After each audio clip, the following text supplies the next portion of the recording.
um canal de bênção para a tua vida nessa noite. Volto a dizer, a transmissão não está muito boa hoje, mas não se incomode com isso. Fique aí. Vamos ser ministrados através da palavra. Em nome de Jesus. Salmo 78. Vamos ler alguns versos. E eu creio que Deus quer falar coisas poderosas com você essa noite. Terça-feira tem live com as meninas. Essa semana eu vou esperar um pouquinho o Dani. Se ele me der o start, que sexta-feira dá para fazer o culto da madrugada. Vou ver com o pastor Iratã e com o pastor Michel da gente se reunir aqui na sexta-feira. Tá? Mas fica ligado aí no nosso canal, na nossa fanpage, né? Que vai dar tudo certo. Salmo 78. Acompanhe o texto comigo, que tem algumas coisas aqui que eu quero acentuar com você nessa noite. Escutai a minha lei, povo meu. Inclinai os vossos ouvidos às palavras da minha boca. Abrirei a minha boca numa parábola, falarei enigmas da antiguidade, os quais temos ouvido e sabido. E nossos pais não nos têm contado. Não os encobriremos aos seus filhos, mostrando à geração futura os louvores do Senhor, assim como a sua força e as maravilhas que fez. Porque ele estabeleceu um testemunho em Jacó e pôs uma lei em Israel, a qual deu aos nossos pais para que a fizessem conhecer a seus filhos, para que a geração vindoura a soubesse, os filhos que nascessem, os quais levantassem e a cantassem a seus filhos, para que pusessem em Deus a sua esperança, e não se esquecessem das obras de Deus, mas guardassem os seus mandamentos.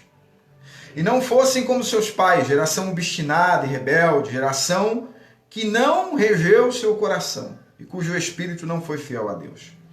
Os filhos de Efraim, armados e trazendo arcos, viraram as costas no dia da peleja. Não guardaram a aliança de Deus e recusaram andar na sua lei. Esqueceram-se das suas obras e das maravilhas que lhe fizeram ver. Maravilhas que ele fez à vista dos seus pais na terra do Egito, no campo de Zoã. Dividiu o mar e os fez passar por ele. Fez com que as águas parassem como um montão. De dia os guiou por uma nuvem e toda a noite por uma luz de fogo. Fendeu as penhas no deserto e deu-lhes de beber como de grandes abismos. Fez sair fonte da rocha e fez correr as águas como rios. E ainda prosseguiram em pecar contra ele, provocando o Altíssimo na solidão. E tentaram a Deus nos seus corações, pedindo carne para seu apetite. E falaram contra Deus e disseram: acaso pode Deus preparar-nos uma mesa no deserto? Eis que feriu a penha, e águas correram dela. Rebentaram ribeiros em abundância. Poderá também dar-nos pão, ou preparar carne para o seu povo? Portanto o Senhor os ouviu, e se indignou, e acendeu um fogo contra Jacó. E furor também subiu contra Israel, porquanto não creram em Deus, nem confiaram na sua salvação. Ainda que mandar as altas nuvens, e abriu as portas do céu, e chovera sobre eles o maná para comerem, e lhes deram do trigo do céu. O homem comeu o pão dos anjos, ele lhes mandou comida a fartar. Fez soprar o vento do oriente nos céus, e o trouxe do sul com a sua força, e choveu sobre eles carne como pó, e aves de asa como areia do mar. Até aqui. Quero compartilhar nessa noite com você uma palavra de reflexão. A gente está atravessando um período difícil, a gente tem falado isso sempre porque é a nossa realidade no tempo de hoje. Estamos enfrentando dificuldades nunca antes enfrentadas, nunca antes vistas. Tudo é novo para nós nessa relação. Tudo é novo em relação à família, tudo é novo em relação ao trabalho, tudo é novo em relação à igreja, tudo é novo em relação às nossas emoções. De fato, muitas coisas em nós estão sendo provadas nesse tempo. Apesar de estarmos na mesma casa, debaixo do mesmo teto, convivendo com a mesma família, Deus nos tirou de um ambiente que estávamos acostumados a viver e nos colocou em outro ambiente. E nós temos a tendência, como seres humanos, de toda vez que o nosso ambiente muda, por natureza, o nosso interior ele muda também. A fim de buscar equilíbrio nas emoções, a fim de buscar equilíbrio na saúde, tudo muda dentro de nós. Eu vejo Deus falando, ou melhor, Asaf falando no Salmo 78, uma palavra dada por Deus.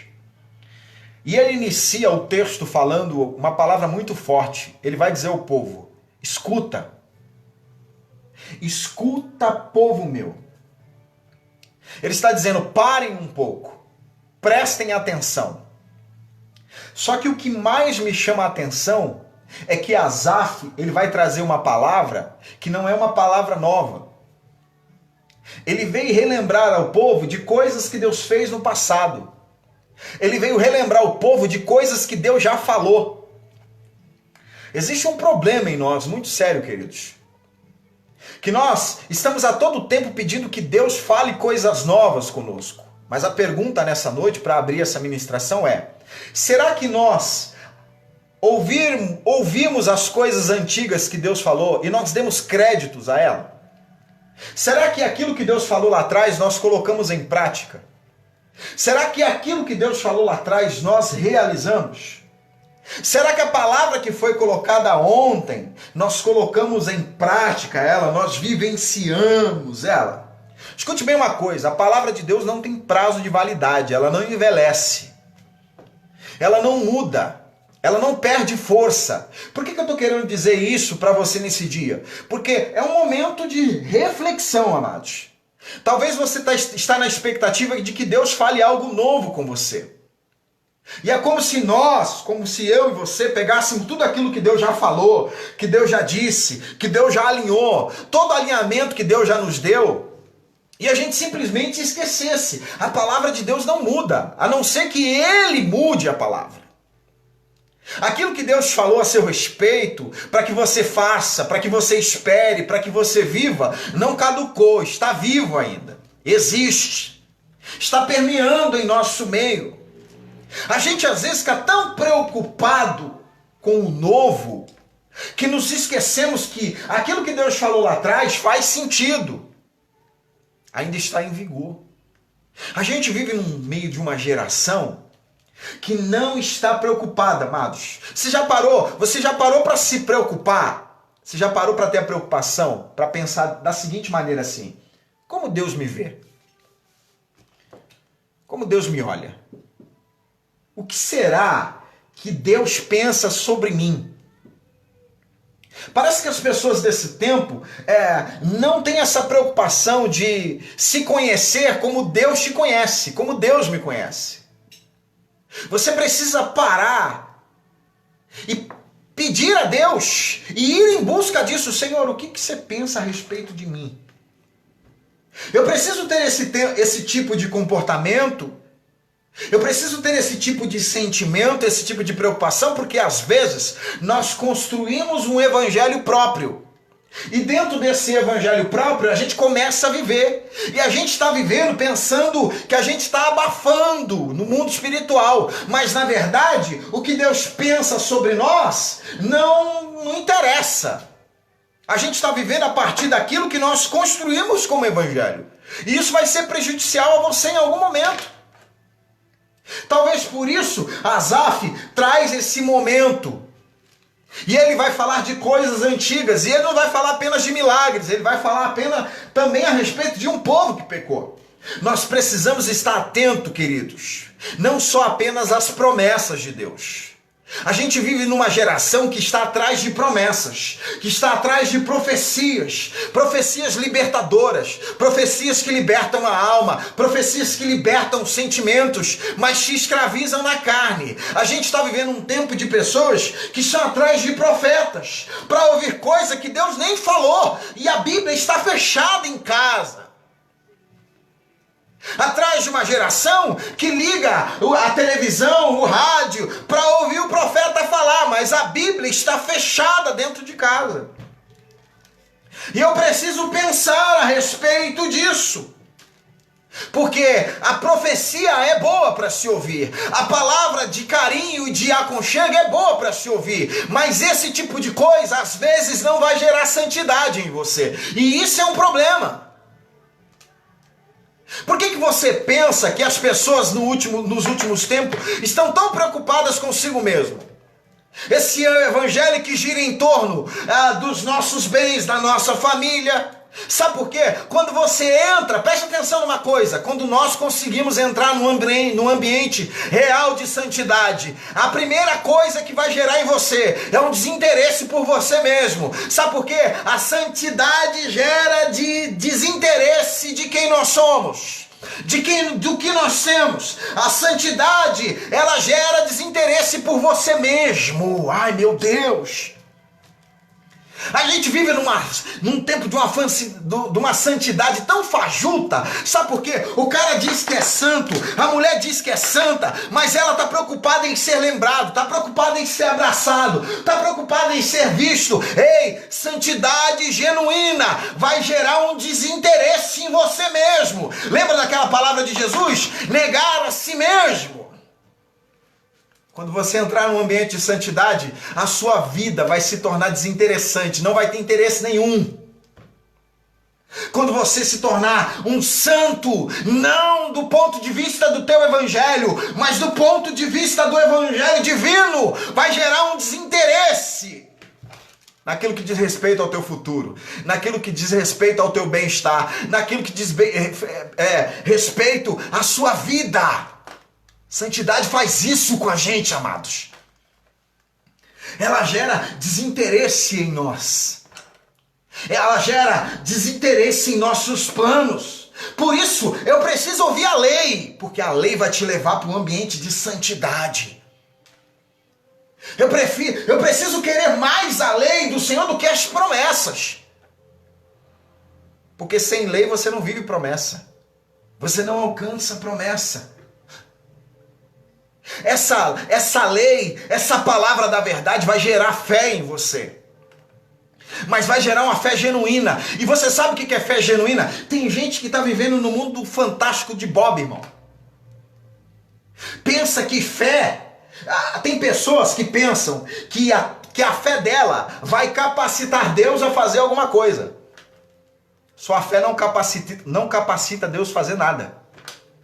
A sua fé não é para capacitar Deus. A sua fé não é para fazer Deus mais Deus. A sua fé não é para que Deus ganhe mais força, porque você está cheio de fé. Então agora vai acontecer porque Deus ficou mais forte com a minha fé. Não, amados. A tua fé não é para capacitar Deus naquilo que Ele tem que fazer. A fé é para você. É para te mover. Lembra da mulher com fluxo de sangue? A fé dela faz ela entrar no meio de uma multidão, mesmo ela estando fraca, mesmo ela estando correndo risco de morte. Você lembra da fé do centurião, que tem um servo em casa, precisando de cura? Ele manda chamar Jesus, e ele fala para Jesus, Jesus, você não precisa se mover. A minha fé é só para que você dê uma palavra. Aí Jesus vai falar, eu não vi tamanha fé. Você está entendendo? Essa palavra verdadeira, essa escuta na lei do Senhor, vai gerar uma fé genuína em você. Essa escuta da palavra genuína vai trazer a você uma concepção de quem você verdadeiramente é. Porque às vezes a gente está no pé de Jesus falando assim, me enche, Senhor. Me enche, Jesus. Me enche. Senhor, eu quero ser cheio. Senhor, eu quero ser cheio. Senhor, eu quero transbordar. Mas deixa eu te falar uma coisa. Antes de você pedir para ser cheio, você tem que estar certo se você está preparado para ser cheio. No mínimo. Se o que Deus vai derramar em você não vai se contaminar. Se o perfume que Ele colocar em você não vai se corromper, porque você está imundo. Se que aquilo que Deus colocar em você não vai se perder, porque você está rachado. Sabe o que faz isso? Essa mentalidade, amado, só é gerada a partir da palavra. Da palavra genuína. Sabe a palavra que é a espada de dois gumes, quando o vento arrebenta? Não é aquela palavra, você quer ver eu ficar doido? É quando vem um profeta, né? Que muitas vezes se diz profeta, eis que te digo, porque eu tenho visto o seu sofrimento, porque eu tenho escutado a tua oração, porque, meu Deus do céu, Irmão, quem é que não sofre? Quem é que não ora? Pior é quando ele fala que viu tua oração, igual um profeta um dia veio falar para mim, que estava vendo a minha oração de madrugada. Eu falei, só se foi ele, porque eu nem de madrugada estou orando. Não, e aí a pessoa se desmancha. Eu vou te dar vitória, que eu vou te dar não sei o quê. Queridos, para um pouquinho e pensa. Nós precisamos entrar num ambiente novo, sabe? Nós precisamos nos relacionar com Deus a partir do que, não do que Deus faz, mas de quem Deus é. Porque, queridos, existe um interesse em Deus por você, sabia? Que existe um interesse em Deus por sua vida. Existe um interesse em Deus, sabe? E esse interesse em Deus não é um interesse apenas de te abençoar. Deus quer construir uma imagem em você.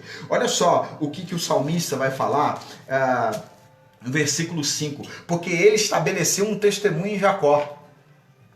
Depois você medita melhor no texto, mas ele está querendo dizer assim, olha, essa palavra estabelecer, a raiz dela também aponta para configuração.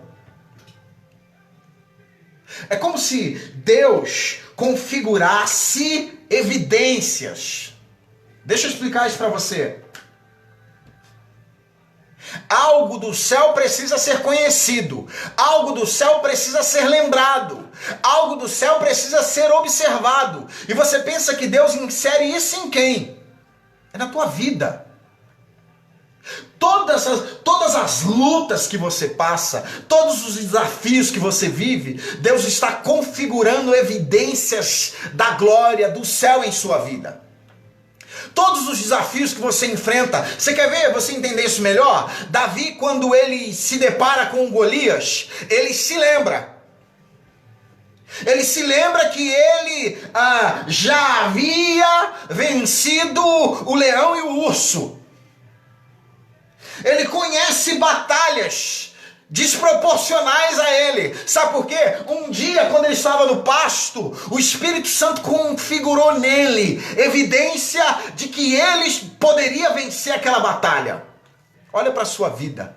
Quantas evidências o Espírito Santo não configurou em você. Talvez hoje você está atravessando um momento da tua vida que você já venceu lá atrás. Só que você está tão, sabe, mergulhado em problemas e em dificuldade que a sua memória não consegue trazer essas evidências. Para ver, olha para dentro de você. Talvez hoje, nesse exato momento, você está atravessando um período da tua vida de lutas, de batalha, de circunstância que você já venceu lá atrás. Está marcado em você. Deus te configurou. Eu gosto dessa palavra. Você está configurado para vencer esse momento. Você está configurado para atravessar essa circunstância. E melhor ainda, as pessoas que estão à sua volta, elas estão observando isso, elas estão olhando isso, elas estão vivenciando isso, e estão olhando para você e falando, se ele pode, eu também posso. Mas qual é a receita dele? É a graça, é o poder, é o milagre. Queridos, preste atenção numa coisa. Quando você olha para Deus abrindo o caminho do Mar Vermelho, preste atenção, tem dois tipos de gente atravessando aquele mar. Tem um grupo de pessoas que consegue chegar lá do outro lado. E tem um outro grupo de pessoas que morrem no meio do caminho. Preste atenção numa coisa, um mesmo caminho, um único caminho. Tem gente que nesse caminho está vivendo milagre. E tem gente que nesse mesmo caminho está morrendo. Sabe o que determina isso? É a maneira com que você se relaciona com Deus. O problema não é o caminho, querido. O problema não é a circunstância. Eu quero ser profeta na tua vida. O problema não é a dificuldade. O problema não é o que você está atravessando agora, o que você está vivendo agora. Israel entrou no mar, passou, chegou do outro lado. Miriam pegou os tamborins e começou a cantar. Faraó entrou no mesmo caminho. Foi inundado pelas águas, morreu, sucumbiu. O problema da tua vida não é o caminho que você está atravessando. É a maneira com que você está se relacionando com Deus. O salmista, ele vem colocar a lembrança e a memória de um tempo difícil na vida de Israel, o povo. E aí eu te pergunto, ele começa a tratar algumas coisas com o decorrer do texto. Ele começa a apontar para o comportamento de Israel e o comportamento de Deus. Começa a apontar para os milagres de Deus, mas também começa a apontar para as fraquezas de Israel. Eu parei e estava meditando, eu estou meditando nessa palavra desde ontem e eu pensei assim, por que o povo está no meio do deserto e está murmurando? Por quê? Acabou a reserva, acabou a comida, acabou a água. E quando as reservas se acabam, o comportamento deles muda. Como você se comporta quando as reservas da tua vida se acabam? Qual é o seu comportamento quando a saúde está por um fio, quando o dinheiro está por um fio, quando a alegria está por um fio? Qual é o seu comportamento no momento em que você percebe que as reservas estão acabando? Quem é você? Quando reserva fala de segurança, quando a sua segurança você percebe que não existe mais. Ele começa a apontar para esse povo no versículo 8, ele vai falar dessa geração que não tem domínio sobre o coração. Geração que não rege o próprio coração. Uma geração que não tem controle sobre suas próprias emoções. Uma geração que não se move por propósito. Uma geração que se move por oportunidade. A gente vive esse tempo.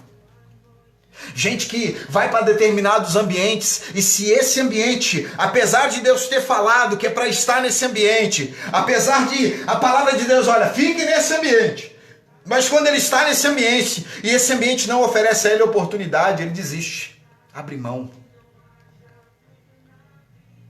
A gente vive diante dessas pessoas, não governam o próprio coração. Coração não é para ser ouvido, amado.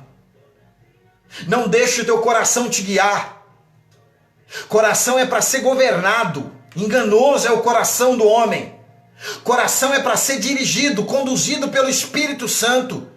Eu tomo muito cuidado quando meu coração começa a gritar, quando meu coração começa a falar, porque o meu coração é assim.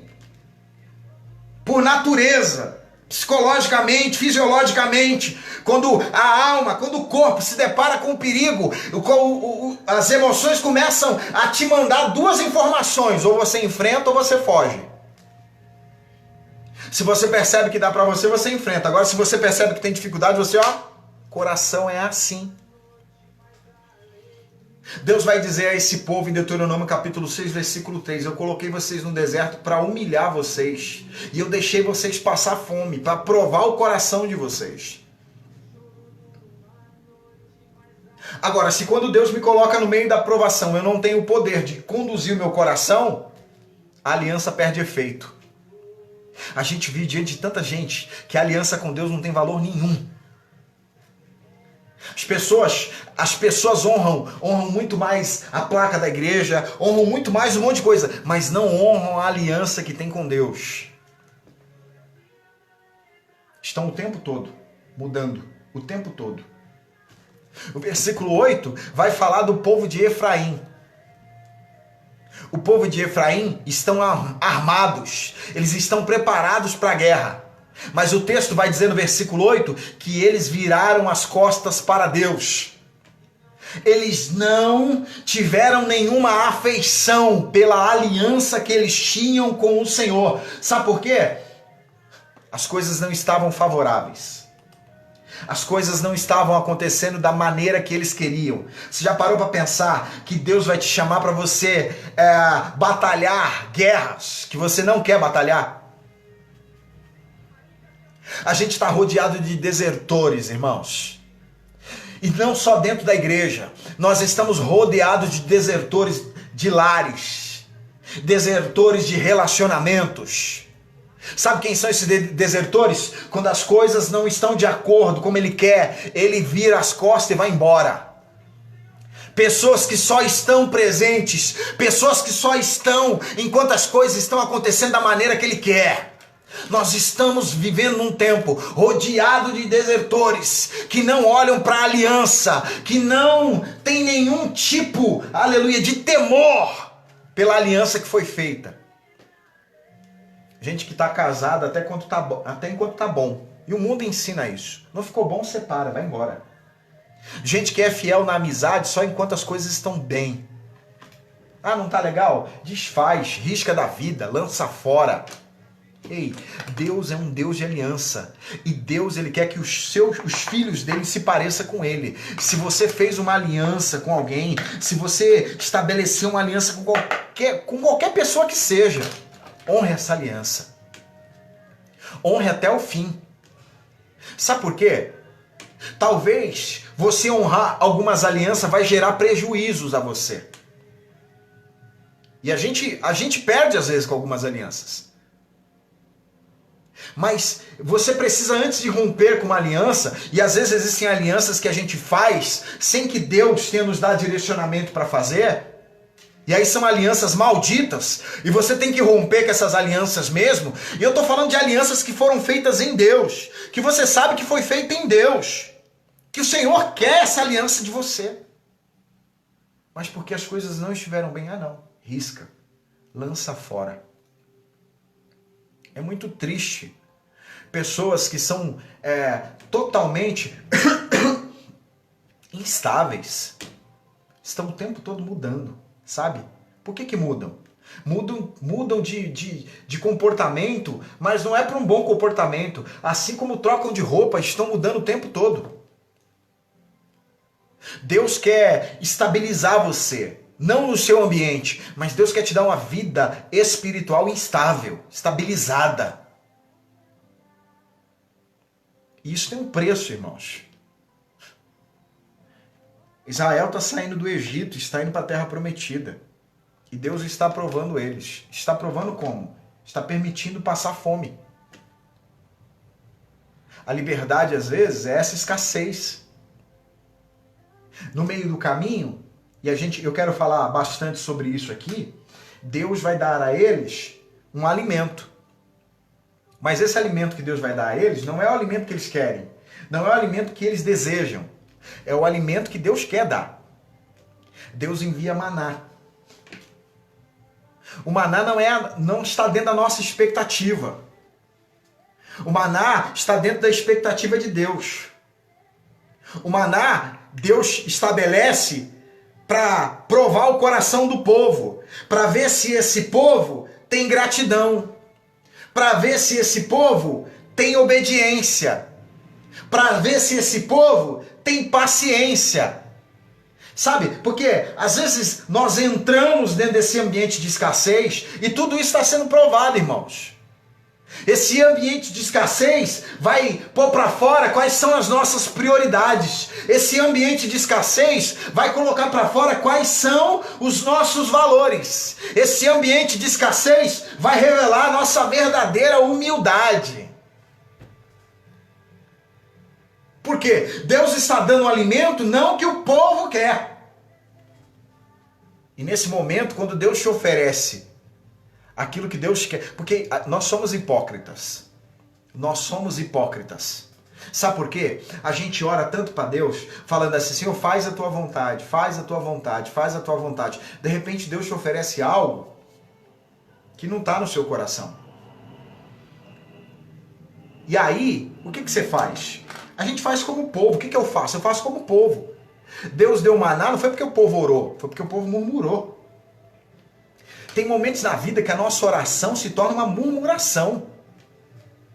Porque a gente não consegue ter humildade para receber de Deus aquilo que Deus, sabe, quer nos dar. A gente fala o tempo todo, Senhor, faz a tua vontade, faz a tua vontade, faz a tua vontade, faz a tua vontade. Queridos, quantas vezes? Você quer ver um exemplo? Amigo secreto. Quem aqui já não fez parte do amigo secreto? Pensa numa desgrameira, é amigo secreto. Pensa numa miséria, é amigo secreto. Qual é o sentimento? Você já deve ter passado por isso. Quando alguém no amigo secreto tira você. E é uma pessoa até que fala que tem muita consideração por você. E você gera maior expectativa. Não, essa pessoa vai me dar um presente top.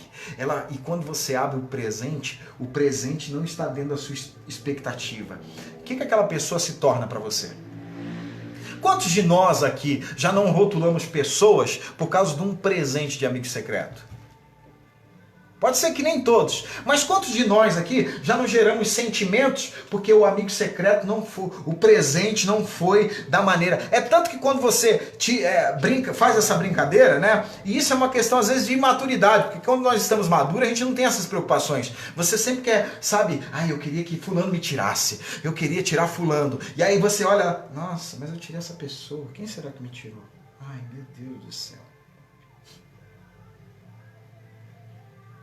Tem momento que a gente não tem humildade para receber do céu aquilo que o céu está disposto a nos dar. A gente ora para que faça a sua vontade, mas quando Deus começa a derramar esse maná sobre nós, essa coisa desse maná sobre a nossa vida, a gente começa a praguejar, a gente começa a fazer, sabe? A falar, a reclamar. A gente não está pronto para receber o que Deus quer dar a nós. O povo está com fome, mas o problema dele não é a fome em si, porque quando Deus manda o maná, eles começam a reclamar. Isso é terrível, queridos, na nossa vida. Sabe o que é isso? Isso é falta de humildade. Você faz a oração, Senhor, me dê o que tu quiser. Sabe aquele momento de aperto que você fala, Senhor, me dá um emprego, pode ser qualquer emprego. Aí você entra no emprego, sabe, e não tem tudo aquilo que você imagina. Aí você, nossa, só isso.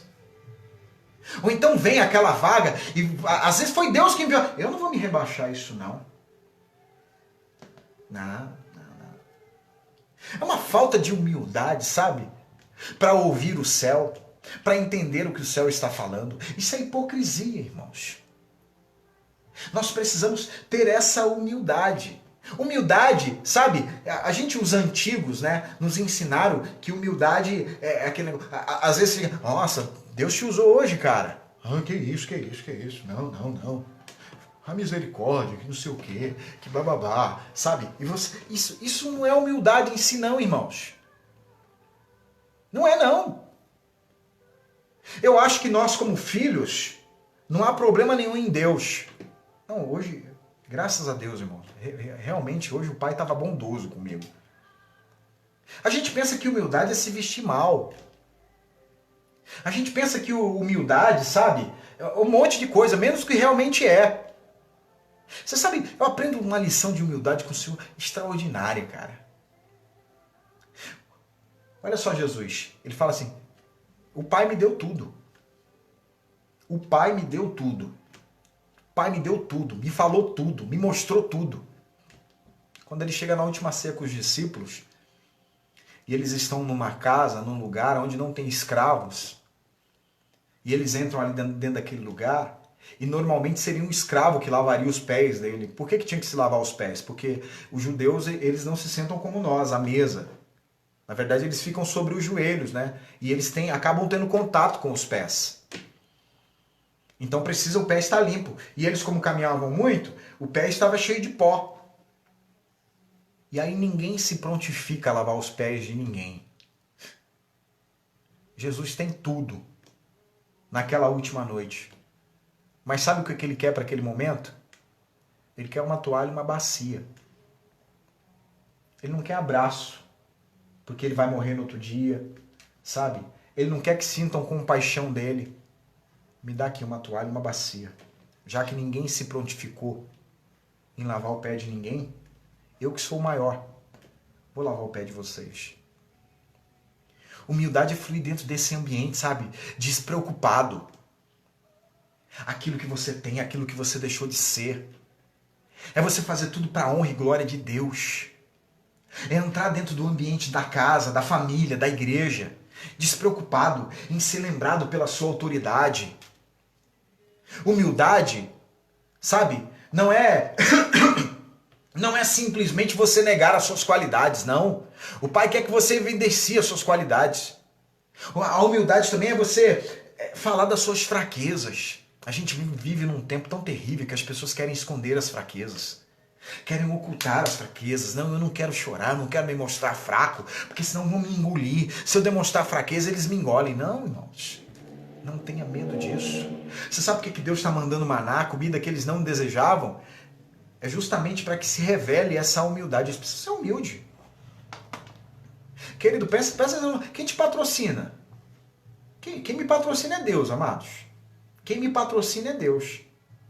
E às vezes a gente quer ensinar o nosso patrocinador como que ele tem que fazer as coisas. Esse tempo desse maná, dessa coisa diária, Deus, olha como Deus é intencional. Ele fala para Moisés assim, ó, o maná vai vir todo dia, viu? Não guarda pro próximo não. Todo dia eles têm que sair e todo dia eles têm que recolher. Essa relação diária com Deus. Deus quer relação diária. Deus quer que você se levante todo dia com essa expectativa. Olha, ontem deu tudo certo, mas hoje eu preciso ter um encontro com o Pai novamente. Deus ele faz essa questão do maná e fica aí porque eu tenho uma bomba para lançar diante disso ainda. Eu estou aqui construindo algo para falar, para compartilhar com você. Deus ele está mandando esse maná diário. Por quê? Porque ele quer ver a obediência desse povo. Porque esse povo é desobediente. Ele fala assim, ó, não colha para outro dia. E tem gente que vai lá e colhe para outro dia. Ele fala assim, ó, no sábado não vai ter maná. Fala para o povo ficar em casa que é de descanso. Mas tem gente que sai de casa para ver se realmente tem. Porque eles não conseguem obedecer nesse ambiente desconhecido. Não conseguem obedecer nesse ambiente de escassez, nesse ambiente de insegurança. Não conseguem obedecer quando o futuro está em jogo. A gente tem essa dificuldade. Quando a gente entra nesse desconhecido, nessa escassez, nessa insegurança, nesse futuro que está correndo risco, como é que a gente consegue ter um comportamento de obediência? É nesse momento, irmão, que a nossa obediência ela é provada. Deus estabelece algumas proibições a esse povo justamente para ver se eles são capazes de obedecer nesse ambiente de risco. Só que eles não têm essa capacidade. Deus falou para eles assim, olha, não recolham além. Amanhã eu vou prover de novo. Fiquem tranquilos. Durmam tranquilos. Porque amanhã vocês vão acordar e vai ter maná de novo lá no campo. Mas eles não conseguem descansar em Deus. E aí sabe o que eles fazem? Eles colhem além daquilo que Deus mandou fazer. E o que acontece com aquilo que eles colheram além daquilo que Deus mandou colher? Apodrece. É trabalho inútil. Trabalho inútil quando você não descansa em Deus. O seu trabalho é inútil quando você não consegue descansar na promessa do Senhor. Tudo que você faz fora do ambiente da promessa de Deus se torna inútil. Todo trabalho que você faz fora da promessa de Deus se torna ilegal. Eu estava compartilhando isso esse dia com uma pessoa.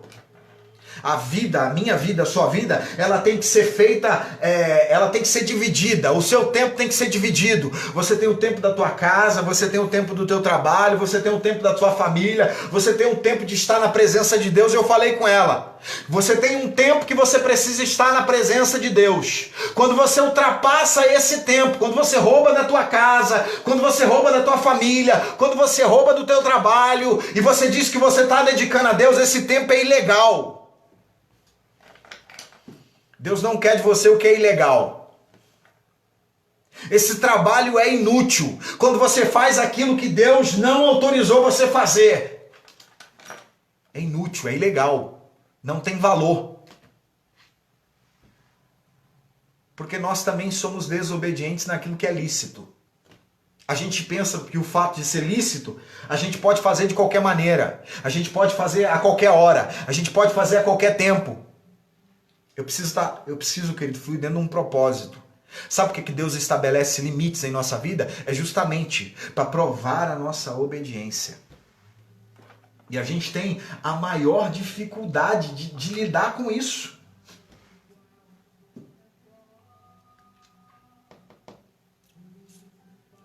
Quando Deus te dá aquilo que você não espera, Ele está provando a sua motivação.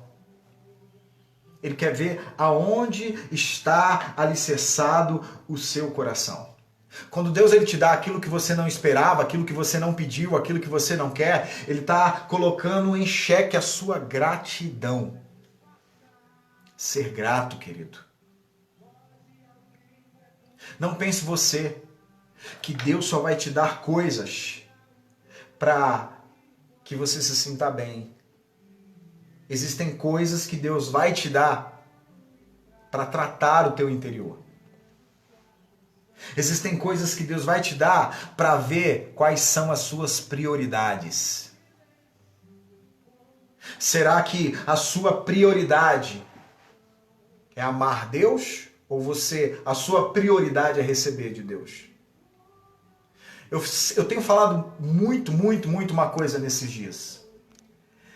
A gente não está, irmãos, longe do templo, não é à toa não. Você pensa que é à toa? Não é não. Deus fez com que nós saíssemos desse ambiente. Sabe por quê? As pessoas estavam dentro da igreja, sabe? Eu fico olhando e não julgo e não critico. As pessoas estão preocupadas em voltar para a igreja, voltar para a igreja. Se você fizer uma pesquisa com os cristãos agora, você vai ver que a maior preocupação deles no tempo de hoje é voltar para a igreja. Porque as pessoas geraram uma mentalidade que o templo, a instituição, isso é a igreja. Por que as pessoas sentem tanta falta de voltar para o templo? Porque não sabem ser igreja fora de quatro paredes. As pessoas não sabem ser igreja fora de quatro paredes. Nós não aprendemos a ser igreja fora das quatro paredes. Nós não aprendemos a ser igreja quando os nossos olhos não estão no púlpito. Nós não aprendemos a ser igreja quando não tem música, quando não tem serviço, quando não tem ministério, quando não se é visto. Nós não aprendemos a ser igreja assim. Existe uma preocupação enorme. Já falei para a comunidade, para os irmãos da nossa igreja. A gente vai demorar para voltar para os cultos. Sabe por quê? Eu penso num monte de gente, irmão, que faz parte do grupo de risco. Como que a gente coloca essas pessoas em risco? Ah, não. Então esses ficam de fora. Tá bom? Nada contra meus amigos pastores que estão abrindo igreja já. Não, nada contra. Estou falando do meu posicionamento, da minha mente, do meu sentimento. A gente como igreja construiu tanta prioridade errada. Igreja, querido, a igreja, o ajuntamento, não é apenas para Deus ser celebrado. Sabe por quê? Deus se celebra em qualquer lugar. Como já dizia o Senhor à samaritana, olha, não é aqui, não é em Sião, não é em lugar nenhum. O que Deus procura é gente que adora Ele em espírito e em verdade. E isso não está condicionado a ajuntamento. Igreja não é apenas para que Deus seja celebrado. Igreja não é apenas para que os seus projetos sejam realizados, os teus projetos e os meus projetos. Igreja que não revela Cristo, igreja que não revela a imagem do Senhor, não tem sentido algum, queridos. E sabe onde você revela Jesus? Não é dentro de quatro paredes. Sabe onde você revela Jesus? É no teu trabalho, na tua casa. A gente encontra tanta gente na caminhada que fala assim, nossa, mas o meu marido dentro da igreja é uma pessoa e dentro de casa é outra. O meu pai dentro da igreja é uma pessoa e dentro de casa é outra. A gente vê tanta gente que no meio do trabalho não parece nem que é um cristão, por causa do palavreado, por causa do comportamento. É louco isso. Sabe o que eu penso, queridos? Que esse ajuntamento, ao invés de nos transformar, estava nos fazendo mal. E isso tem a ver com nossa prioridade. Por que a gente quer se ajuntar novamente? Por que a gente quer se reunir novamente? Ai, é porque a gente está com saudade. É porque a gente... Mas você vai estar dentro do tempo. Irmão, pelo amor de Deus.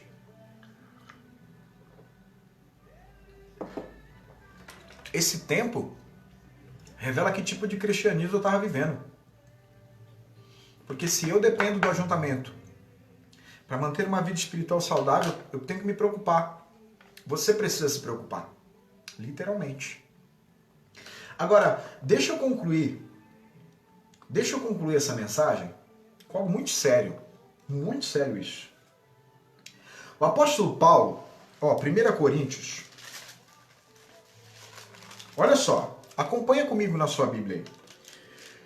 O versículo 24 vai dizer assim, e chovera, 23 vai dizer assim, e abriu as portas do céu. Deus, ao enviar o maná para o povo, ele abre as portas do céu. Presta atenção que isso é muito sério. Versículo 24 vai dizer assim, e lhes dera do trigo do céu. Versículo 25 vai dizer assim, comeram do pão dos anjos. Presta atenção aqui nessa construção. Versículo 23 vai dizer assim, Deus abriu as portas dos céus. O verso 24 vai dizer assim, tirou do trigo do céu. Versículo 25 vai dizer assim, e deu a ele do pão dos anjos. Olha o que o apóstolo Paulo vai dizer em 1 Coríntios. Isso é muito sério. Capítulo 10, versículo 3. E o Paulo está falando a respeito desse povo que está no deserto. E todos comeram de uma mesma comida espiritual. Olha que tipo de comida Deus está dando a esse povo. É uma comida espiritual, tá? Foi tirada do celeiro do céu e é a comida dos anjos. E as portas do céu foram abertas para abençoar essa gente. E o que esse povo está fazendo? Fala para mim. Pelo amor de Deus. Olha o que Deus deu. Deus deu a eles uma comida do céu. Deus deu a eles a comida dos anjos. Deus deu a eles uma comida espiritual. E o que eles estão fazendo? Estão reclamando. O que eles estão fazendo? Vou dizer de novo. O que Deus deu a eles? É maná. É semente, é pequeno. É algo que eles nunca tinham visto antes. Não estava dentro da expectativa deles, beleza. Mas o que foi que Deus deu a ele? Era do céu. Era do celeiro do céu. Era o trigo do céu. Era a comida dos anjos. Era comida espiritual. E o que eles estão fazendo? Estão reclamando. Deixa eu te fazer uma pergunta. O que adianta Deus te dar alimento espiritual se o seu apetite é carnal?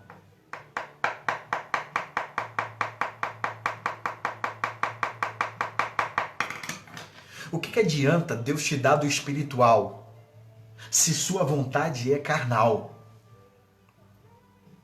Deus abriu o celeiro. Cara, quantas vezes a gente não pediu assim, Senhor, abre as comportas do céu. Deus abriu o celeiro do céu. Deus deu a eles uma comida espiritual. Deus deu a eles a comida dos anjos. E quando eles comem, eles começam a reclamar. Você sabe que se a gente não se alinhar em Deus, nós perdemos essa percepção. Nós ficamos tão enraizados no apetite carnal. E quando Deus nos dá, Ele nos dá da comida espiritual. E porque você vive envolto no apetite carnal, você não consegue perceber que Deus está fazendo. Já parou para pensar que nesse exato momento, Deus te abençoou com bênçãos espirituais, mas você está tão envolvido no apetite carnal, mundano, que você não consegue perceber a grandeza daquilo que Deus está fazendo? Nós somos assim, irmãos. Nós somos desse jeito. Esse povo aqui, eles não queriam um líder, eles não queriam uma coluna de nuvem, uma coluna de fogo, eles não queriam ser guiados. Vou falar. Esse povo que está envolvido nesse apetite carnal não quer ser guiado. Eles querem alguém para idolatrar. Eles não querem alguém para ser espelho, para ter como referência. Eles querem alguém para idolatrar. Já explico já, porque Deus guiava esse povo numa coluna de nuvem. E numa coluna de fogo à noite. Por mais sobrenatural que fosse, era algo natural. Nuvem, poxa, nuvem. À noite, uma coluna. Não. Eles não querem ser guiados. Eles querem chamar Arão. Arão, faz um bezerro. Porque a gente quer idolatrar, cara. A gente quer tocar. A gente quer tirar foto junto. A gente quer dizer que é demais. A gente não quer uma referência. É uma geração que está por aí que não quer uma referência, que não quer uma palavra saudável. Tem gente que vai te rejeitar, não é porque você não é de Deus não, cara. Não é porque você faz as coisas coerente, corretamente não. É porque essa gente não quer alguém para ser referência. Essa gente quer idolatria. Quer status. Não é diferente desse povo não. Eles querem um bezerro. Eles não querem um líder. Eles não querem a coluna. Eles querem a necessidade da idolatria que existe dentro do homem.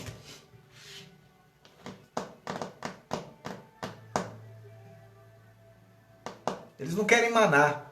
Não querem comida espiritual.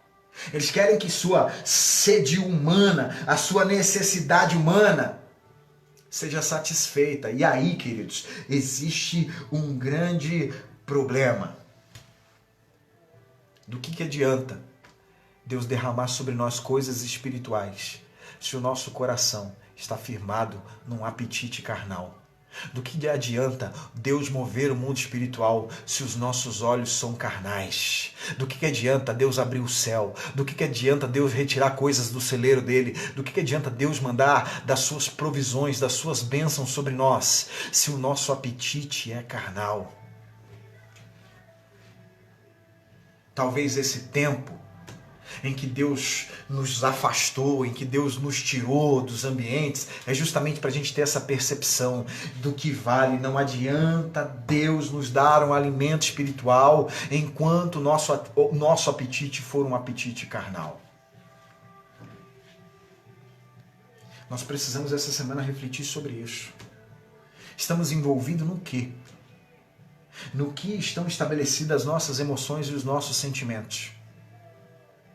Porque, queridos, Jesus vai dizer a respeito do Pai, Ele trabalha o tempo todo, Ele não para. Deus está trabalhando, Deus está fazendo.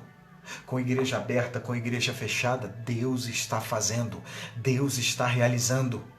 Seja no meio da enfermidade, seja no meio da escassez, Deus está fazendo.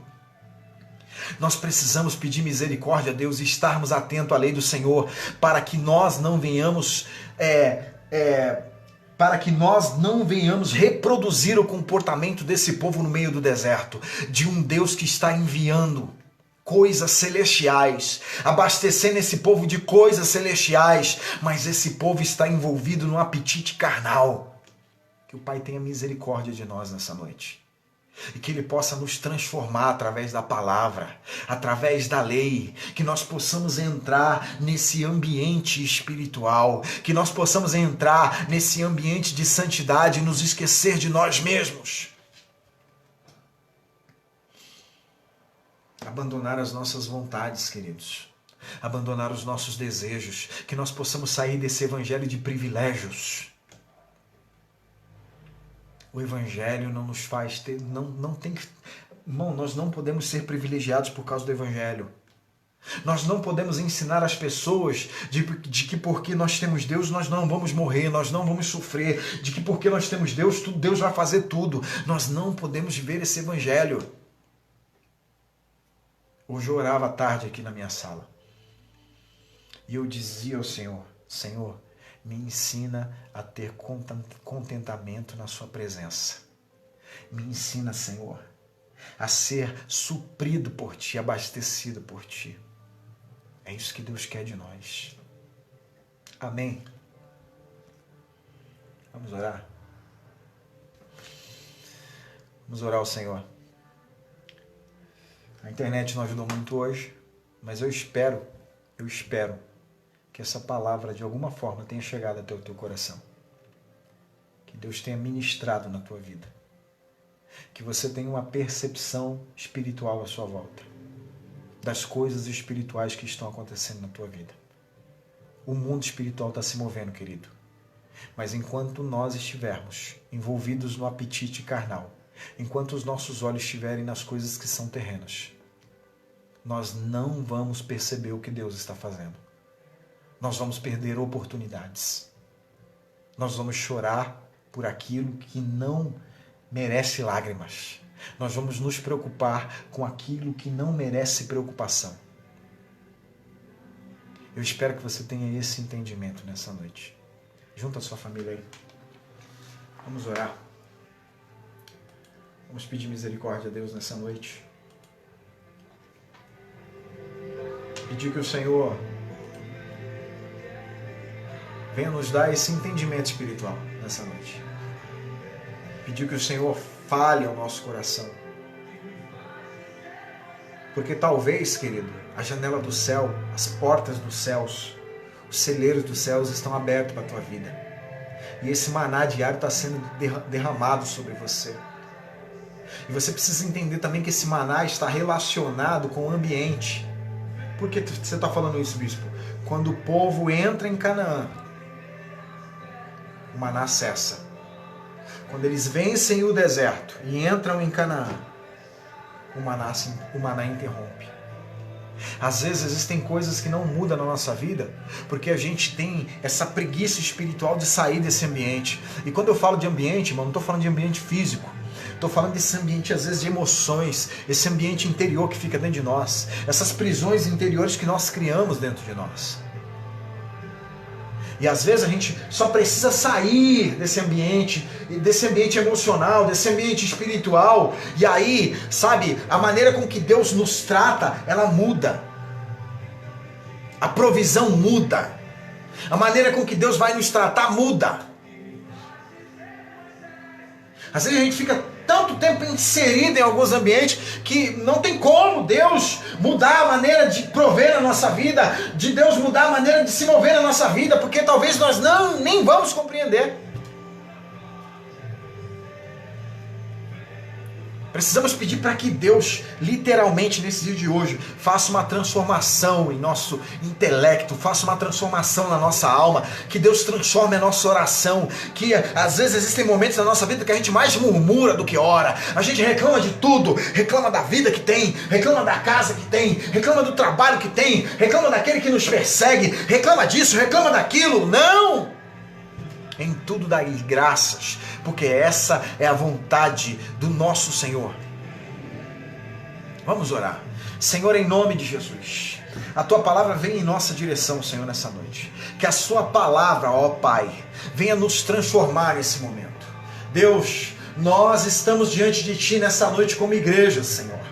E Pai, quantas vezes na nossa vida nós perdemos a oportunidade de viver o novo, Senhor, que Tu colocou em nossa vida, porque o nosso apetite não era um apetite espiritual, o nosso apetite era um apetite carnal, Senhor, e nós queremos, ó Pai, nesse dia, ó Deus, sermos transformados através dessa palavra. Do que adianta, ó Deus, Tu nos oferecer a comida espiritual, Tu nos oferecer a providência espiritual, se nós estamos envolvidos na carne, se nós estamos envolvidos, Senhor, nas preocupações terrenas. Senhor, de fato, Tu está trabalhando, Tu nunca para de trabalhar, Senhor, e nessa noite, ó Deus, nós queremos pedir a Ti que Teu Espírito nos dê discernimento, que Teu Espírito nos dê entendimento daquilo que Tu é a Tua vontade, a Tua verdade, Senhor, em nome de Jesus. Abençoa os lares, abençoa as famílias, Senhor, vidas que nesse momento precisam do Teu auxílio, precisam da Tua graça, precisam da Tua libertação, vidas que precisam de saúde espiritual, saúde emocional. Abençoa esses lares agora, Senhor, nesse momento, e que a Tua graça, Senhor, venha sobre cada um, sobre cada vida, Senhor, em nome do Teu Filho amado Jesus Cristo.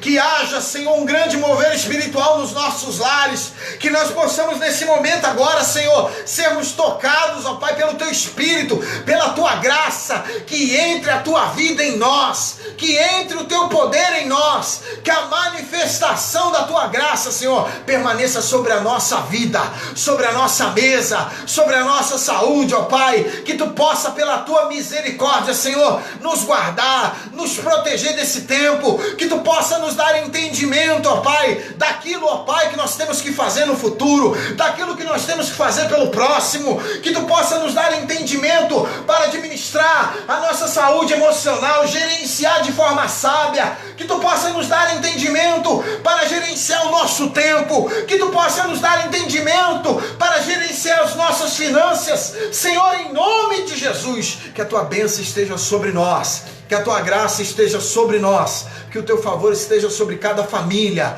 sobre cada lar, em nome de Jesus. Aqueles, Senhor, que estão sendo infectados por esse vírus, ó Pai, em nome de Jesus, por Tua misericórdia, por Tua bondade, por Tua graça, Senhor, que Tu possa proteger, que Tu possa curar, que Tu possa, Senhor, libertar desse mal agora, em nome de Jesus. Que aqueles que estão sendo acometidos, ó Pai, nesse momento de enfermidades, Senhor, emocionais, depressão, ansiedade, Pai, que em nome de Jesus nessa noite Tu possa, Deus, revigorá-los no Teu Espírito, fortalecê-los no Teu Espírito, em nome de Jesus, Senhor, em nome de Jesus, em nome de Jesus.